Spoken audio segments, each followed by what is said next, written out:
Le centre de recrutement des forces armées canadiennes devrait rouvrir. Pourquoi c'était un besoin? En fait, ce qu'on a eu comme nouvelle cette semaine, c'est que l'Abitibi-Témiscamingue était sur une courte liste de régions qui sont ciblées. Il y en a 18 à travers le Canada pour pouvoir rétablir un centre de recrutement. Pourquoi c'est un besoin et c'est important chez nous?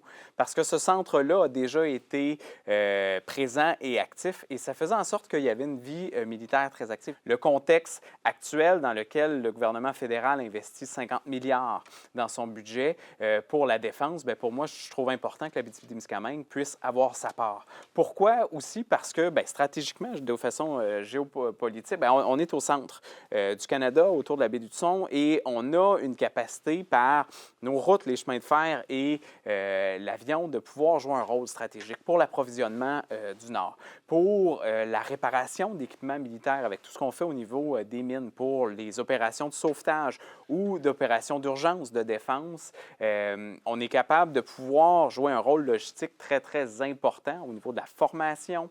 Et tout ça, pour moi, fait partie d'une vision que je présente aux différents acteurs au niveau d'Ottawa pour pouvoir ramener cette présence militaire en Abitibi-Témiscamingue. Donc, au Comité des comptes publics, dans une démarche sur justement le recrutement des forces armées canadiennes, à la suite d'un rapport de la vérificatrice générale, bien, j'ai eu la chance d'avoir la sous-ministre et des hauts gradés de l'armée canadienne. Et je leur ai posé la question, est-ce que l'Abitibi-Témiscamingue peut toujours jouer un rôle? Et donc, on a eu cette confirmation-là.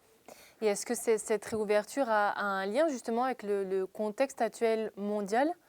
C'est une des questions que j'ai posées également par rapport au recrutement aussi. L'armée, pour la première fois depuis longtemps, atteint ses cibles de recrutement. Je pense qu'effectivement, on n'y fait pas abstraction dans l'intérêt peut-être de jeunes de vouloir faire carrière dans l'armée. Il y a aussi des objectifs en termes de diversité, au niveau de la présence des femmes, au niveau de la présence aussi des gens des communautés culturelles ou des Autochtones. Est-ce qu'on a déjà une date de réouverture, un nombre de personnes qui pourraient être réengagées? Comment ça va se passer? À ce stade-ci, non, mais de savoir qu'on fait partie de cette liste-là et de savoir aussi que justement, parce que les budgets sont déjà déployés et que l'armée canadienne a des manques à gagner de façon très importante, ça va très vite du côté de l'armée et c'est une volonté claire. T'sais, on a comme le Canada a à établir, donc il dépense 2 de son budget pour la défense et prouver aux autres pays de l'OTAN qu'ils sont sérieux dans leur démarche.